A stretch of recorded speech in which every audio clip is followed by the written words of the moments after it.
Today, we are going to be taking a look at both of the champions that were just announced today. So obviously, first of all, we are going to be talking about Gretel, who is going to be the Halloween Fusion.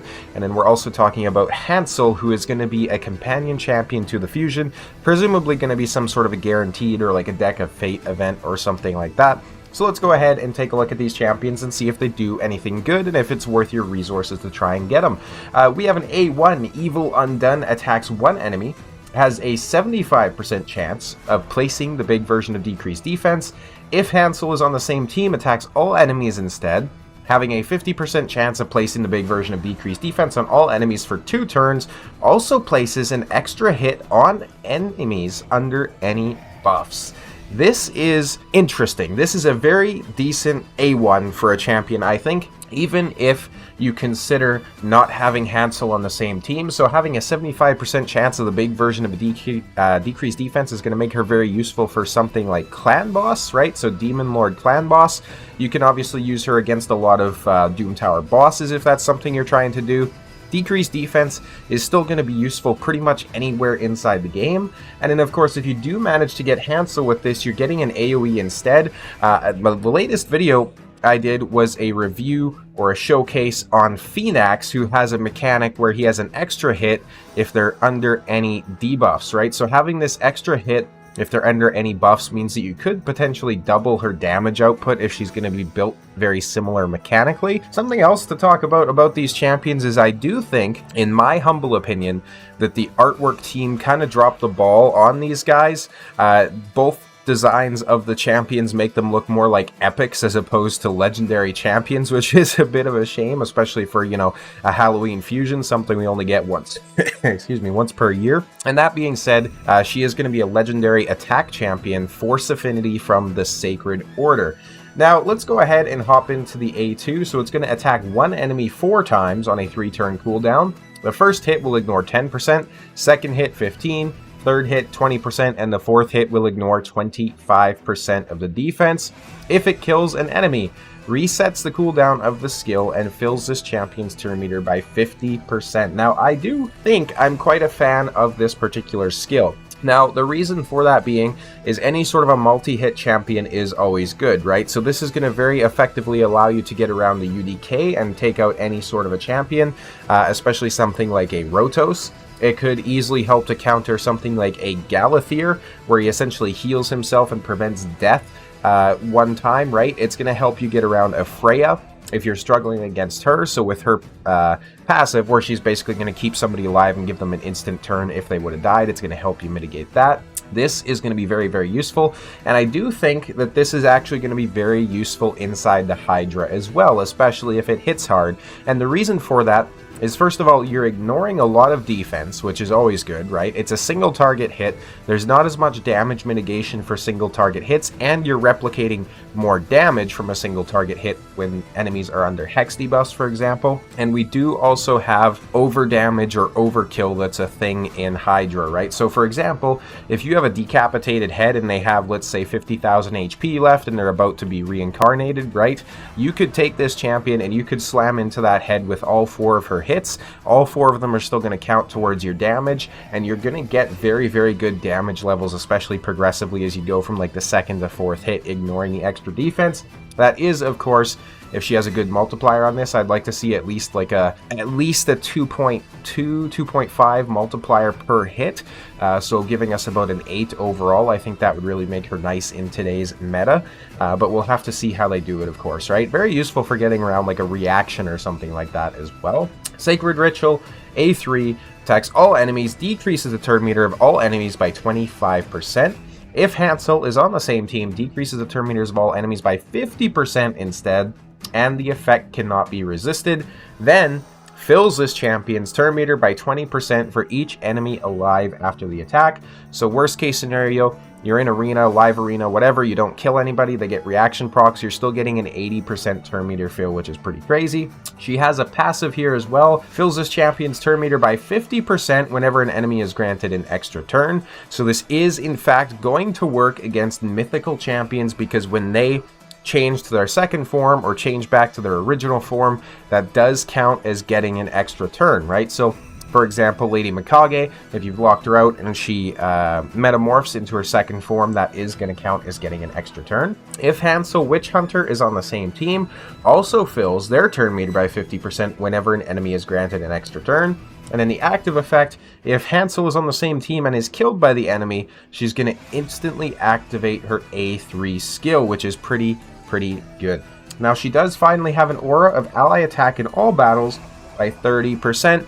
So overall, do we think this champion is worth it? I do think she is going to be a champion that is worth fusing for most players, and the reason for that, she's going to be a force affinity damage dealer, which a lot of the strongest champions that we're seeing are still going to be magic affinity champions, especially supports and those sorts of things, so having the strong affinity against that is going to be very nice. You're also not going to have to worry so much about somebody like an Armanz or a Trunda being able to go against her, right? Both magic affinity champions. The chance of the weak hit can sometimes be all you need to change the game, right? It looks like she's going to have a very decent skill set, so if you're struggling to get through Faction Wars, she's going to be a fantastic champion for that. And then, of course, we are most likely going to have the Deck of Fate or some sort of like a hero's path afterward to try and get her soul as well. So most players can probably get her, 2 to 4 star awakened at the very least, which will help your damage output so much. And having another free champion is never a bad thing, right? Especially when their kit makes them look very competent. You never know when you might pull Hansel, right? So it'd be nice to have this champion, especially if you get that companion champion with it. Now, I will be right back with you once I have Hansel pulled up. So we're back. We have Hansel Witch Hunter pulled up. He once again looks like an epic champion that you would see, which is a bit of a shame. He is a magic affinity legendary once again from the Sacred Order, which is pretty cool. Let's go ahead and take a look at his kit. A1, Purge All Evil, attacks one enemy, has a 75% chance of placing a weaken for 2 turns.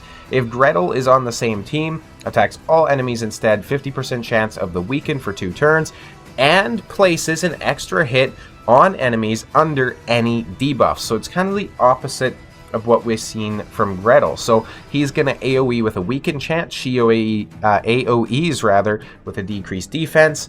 She places an extra hit on anybody who has buffs. He places an extra hit on anybody that has debuffs. So if you think about this, this is already going to be a very strong combination for something like a blender team. And in fact, Raid did call that out themselves, right? So you bring in an ally attack with these 2 champions, and that's going to be pretty incredible. Now, he does have Sanctified Knives on his A2, 3-turn cooldown. Attacks one enemy 2 times, will ignore shield and unkillable.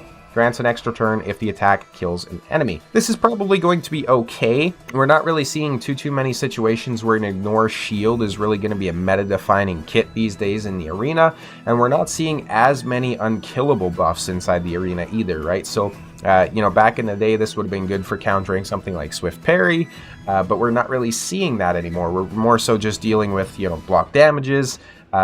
We're dealing with damage mitigation passives, so like a Harima or something like that. Or, of course, just champions that keep themselves alive, like a Galathier or a Siegfried or those sorts of things. So this A2 is definitely a little bit of a letdown. That being said, if it has like obscenely high multipliers or something like that, you certainly could still get use out of it, but just overall a little bit disappointing in my opinion.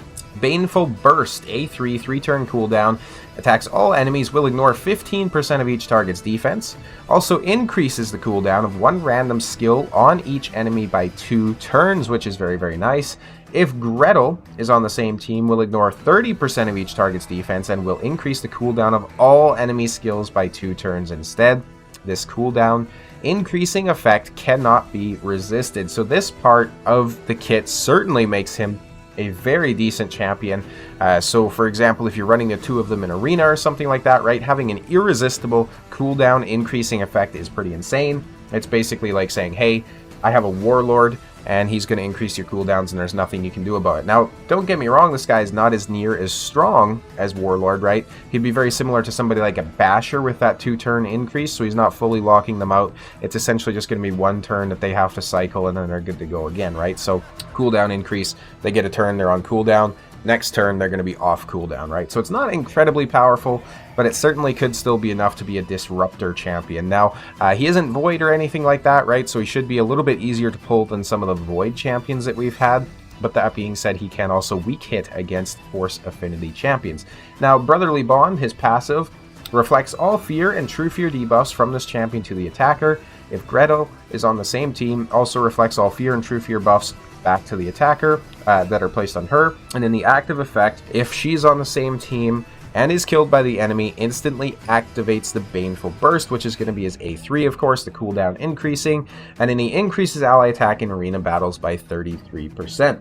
What do we think about this champion? If you have both of them, they're probably going to be very strong, especially for, like, you know, PvE content, right? Having a damage dealer with an irresistible cooldown increasing is going to be very good for, you know, climbing the Doom Tower, or getting through City of Centranos, or those sorts of things. It would certainly be very good for, like, example, the event dungeon, right? Being able to lock out the minions. Overall, decent champion. I definitely do think that I like Gretel's kit a little bit better, in all honesty, but you certainly could get use out of both of them.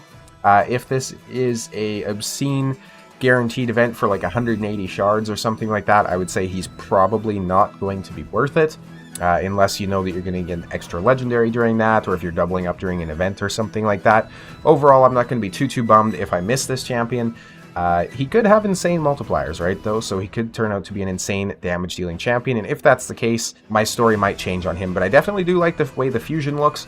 I will certainly be going for the fusion myself, and I'll probably be doing some content on her once I have acquired her, so I'm very excited to see how this goes.